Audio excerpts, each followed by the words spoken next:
Here's our host, Tian Wei. Hello and welcome to World Insight, coming to you live on CGTN from Beijing. We begin with Russia's missile delivery to Turkey. Recently, Turkey cautioned the United States after the U.S. said Ankara would face real and negative consequences for acquiring the advanced Russian-made S-400 air defense missiles. They are now on their way to Turkey. Take a look. Relations between the U.S. and Turkey have been strained for some time, but these Russian-made missiles are making them worse. The two NATO allies are on a collision course with Turkey's purchase of the Russian S-400 missile defense system, reportedly worth $2.5 billion. On Monday, Turkish President Recep Tayyip Erdogan confirmed that the missile shipment was proceeding as planned. The controversial deal has become a big irritant with Washington. The U.S. warned Ankara would face real and negative consequences for buying the Russian missile system, including economic sanctions and removal from the supply chain for F-35 jets. Former U.S. Acting Secretary of Defense Patrick Shanahan warned that Turkish defense companies would be thrown out of the F-35 fighter jet program, losing billions of dollars in contracts. With a struggling economy, a billion-dollar contract might be hard for Turkey to ignore. Despite mounting diplomatic pressure and Washington's warnings, the Turkish president stands firm. Now, I believe eyes are on the delivery process of this issue, but there are no setbacks in our agreements. We hope for this to be beneficial to our country, our region, and the world. The arrival of the S-400 is expected to trigger sanctions from Washington under the Countering America's Adversaries Through Sanctions Act. The U.S. has already halted the F-35 training of Turkish pilots. Mr. Erdogan did receive some words of support from U.S. President Donald Trump during the G20 summit last month in Japan. As Turkey turns away from the West for its defense needs, could the two countries avert a crisis that risks unraveling the NATO alliance?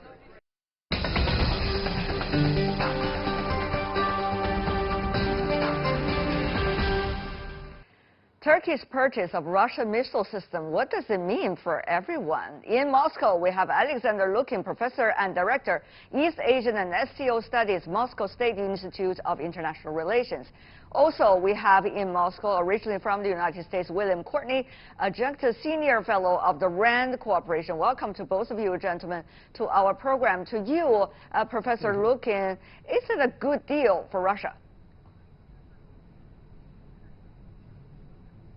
No, of course it's a good deal, because Russia is selling its most advanced weapons to a country which is a NATO member for the first time in history, and this means that they recognize that Russian weapons this weapon system specifically is probably the best in the world. And the price is good, and Russia gets some revenue for that, so surely it's good. Professor Lukin, just to follow up briefly from you as well, is it going to compromise the NATO defense system as the Americans have been worrying about, Professor Lukin? Well, I'm not sure if it's going to compromise anything, but it's not for Russia to think about it.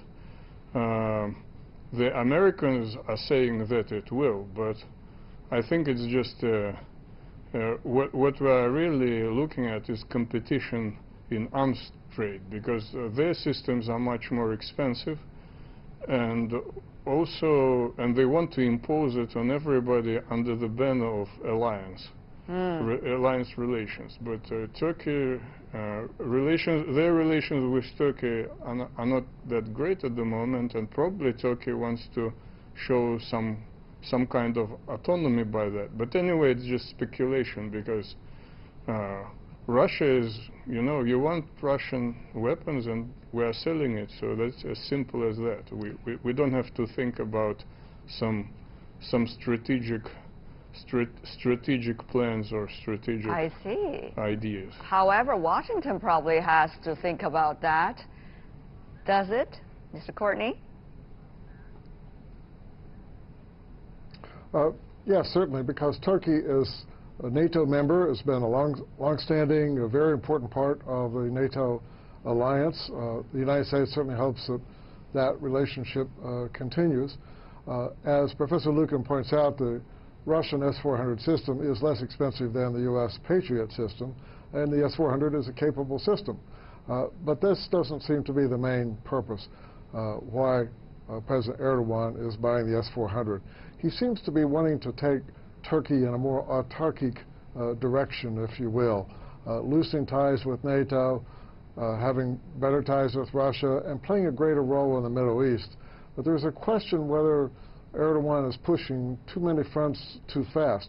The humiliating loss in the Istanbul mayoral election recently is a reminder that President Erdogan has to be careful politically at home.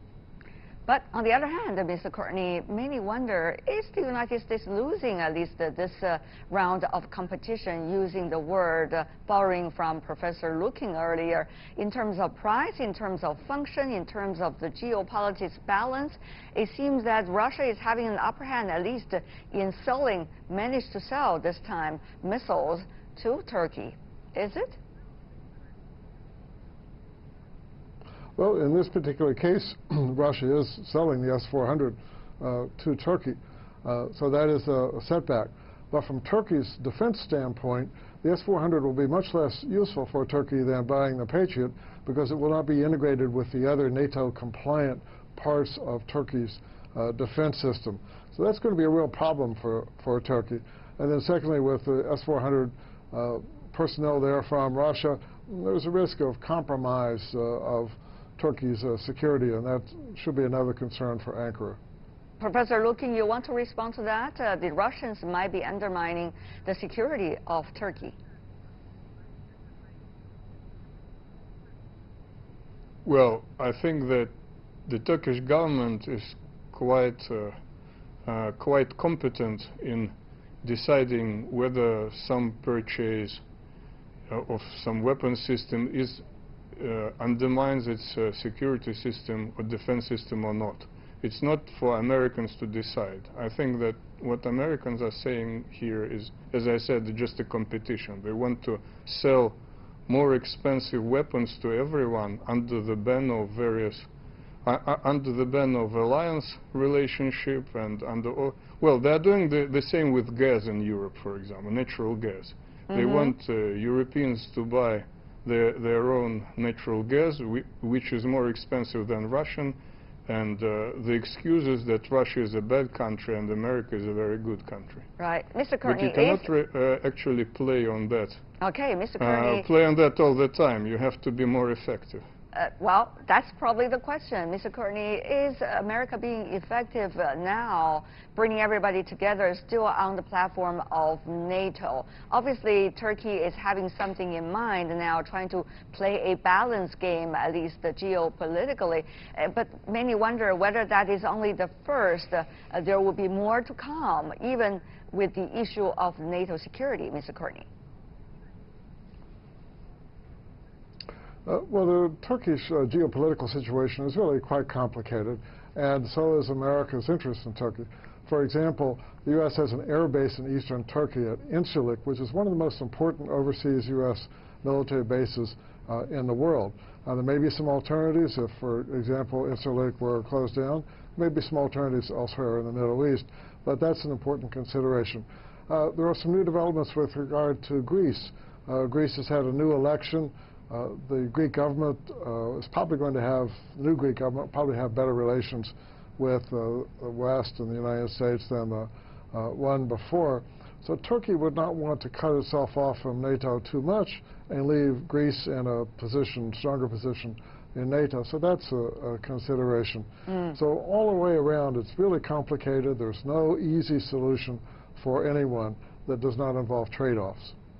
Talking about Turkey, our Turkish guest appear in Ankara. We have Çalkuk Çoglakoglu, who is the director of the Turkish Center for Asia-Pacific Studies. So what a pleasure seeing you, sir, once again on the program. Tell us to understand what is the sophisticated thinking process, or not, in Turkey about this recent decision, despite of the strong opposition you have seen from Washington.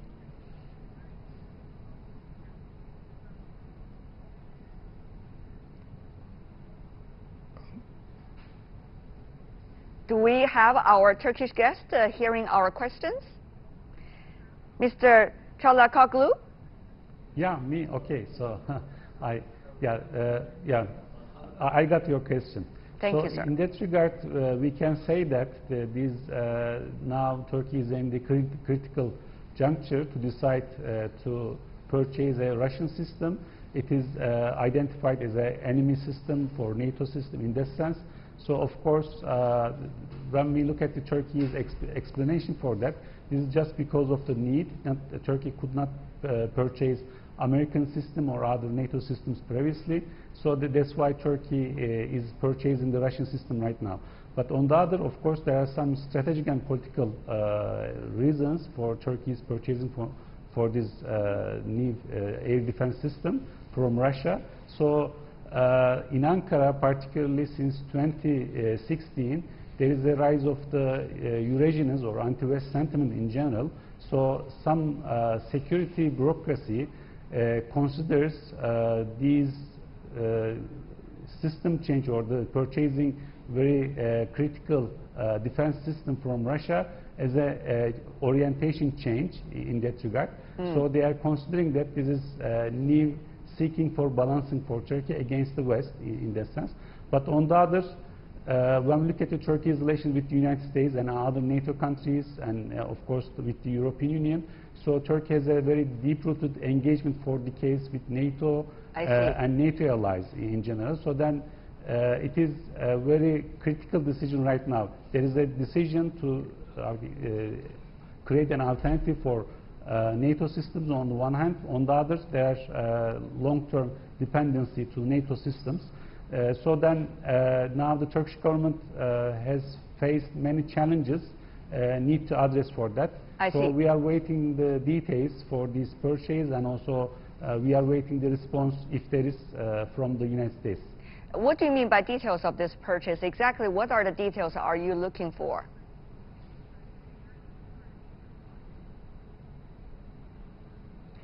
Actually, from the beginning, there is no detail for the purchase for example, for S-100 since late 2017. The amount of the deal, so there are some rumors only. The main believe that it is around 2.5 billion US dollars. But on the other, the deployment of the place in Turkey, there are lots of rumors for that in Ankara or in southeast or Mediterranean coast of Turkey. And also Turkey's main goal for deployment of the Russian systems in general. So there are lots of sayings and rumors without clear notification and also information to the public. So there is not very clear certainty for that.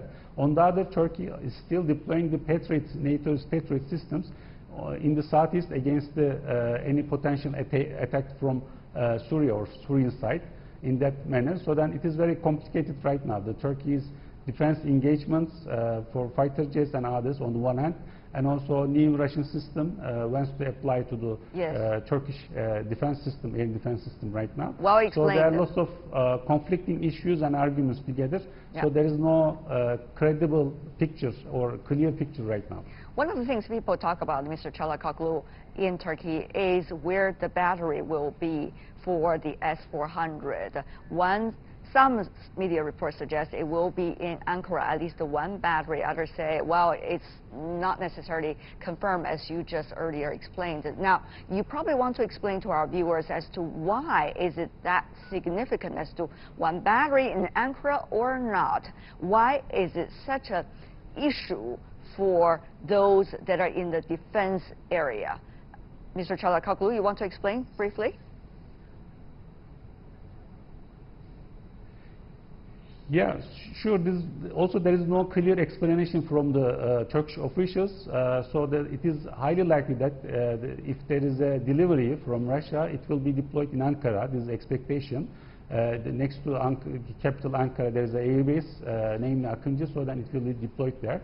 But on the other, during the process, also Turkish government officials delivered different statements for the deployment for that. For example, only deploying for eastern part. For Turkey's defense minister, Hulusi Akar also said in that direction in previous weeks and months. For the eastern part of Turkey, not western part of Turkey. Some says also only for defending for big cities, and also there was another claim it will be deployed for Russian nuclear power plant in Turkey, in southern part of Turkey, namely Mersin area, to protect the Akkuyu nuclear power plant for that. So still there is no clear explanation for that, but the expectation the deployment will be possibly carried out in Ankara, basically. Right. Now, we are leaving the rest of the 2 minutes to our guests from Russia and the U.S. If things continue to boil, are we going to see the bilateral relations already strained between Washington and Moscow furtherly coming into boiling water as a result of this purchase? What does that mean for each side strategically? Let's go to Mr. Courtney first. This has primarily been an issue between the United States and Turkey rather than the United States and Russia. The United States and Turkey have a NATO alliance. That is the key issue, how the NATO alliance works. For example, with the S-400 system, the Turks could test fly the F-35 stealth fighter against it and help determine what some of the weaknesses of the F-35 are. So for that reason, the United States has said it will cut off the F-35 program for Turkey if it buys the S-400. But the United States will still try to work with Turkey on Syria, on a number of other Middle Eastern issues, and within the NATO alliance. What about for you, Professor Lukin? For Russia, how vulnerable the bilateral relations will be if the deal continues in a way that just explained, Professor? Well, it's certainly very good for Russian-Turkish relations because we are already cooperating on many issues, like in Syria, for example. Economic cooperation is very close, and now in arms trade. And Turkish-U.S. relations, it's not for us to decide, or even if it is for them to decide. But I can say one thing: if the United States stops selling fighter jets to Turkey, we can help and sell their own planes, and we are going to be even closer. Mr. Selakoglu, is this a smart move? How smart is it for Turkey to once again put itself in the middle of two important players, the United States and Russia, and having eventually an upper hand and more stake for itself? But however, some say it's also like playing with fire. So that's really a fine balance.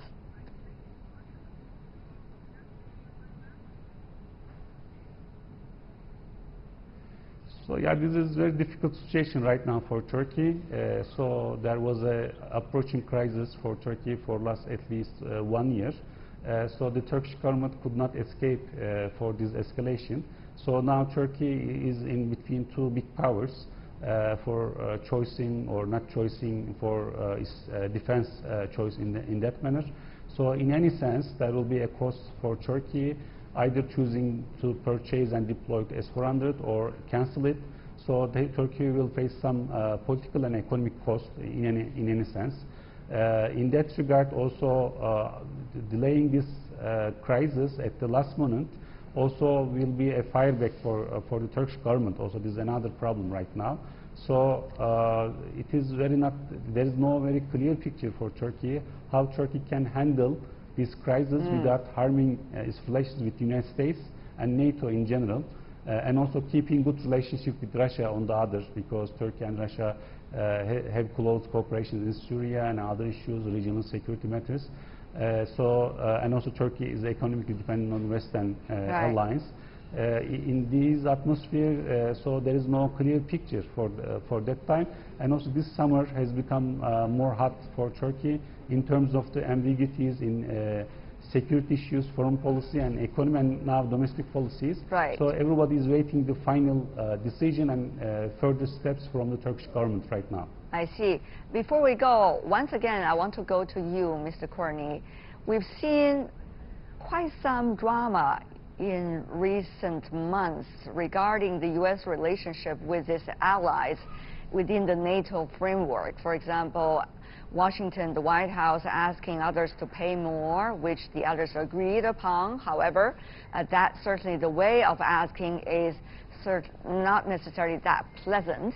And now we see further discussions about, whether Turkey will purchase from somebody else, particularly Russia, which has been regarded as quote-unquote the rival as a result of the NATO system. So what do you think of the U.S. approach to NATO right now? And will things like this for Washington to be prepared for the near future? Mr. Courtney. The U.S. relationship with NATO is quite strong, and NATO itself has become even stronger in recent years. Some months ago, the Secretary General of NATO, Stoltenberg, gave a speech before a joint session of the U.S. Congress, which showed the strength of bipartisan support for NATO. There's been unity in NATO on the importance of the European Deterrence Initiative in order to increase NATO's capacity in the eastern flank of NATO. Okay. NATO allies, some of them are increasing their support for the alliance. I see. Thank you very much. It's a very interesting topic. Certainly, we're going to see what's going to happen in recent days and weeks. Thank you so much. Selçuk Kolakoglu, Alexander Lukin, William Courtney, coming from Russia, the United States, and Turkey. Really appreciate it, gentlemen.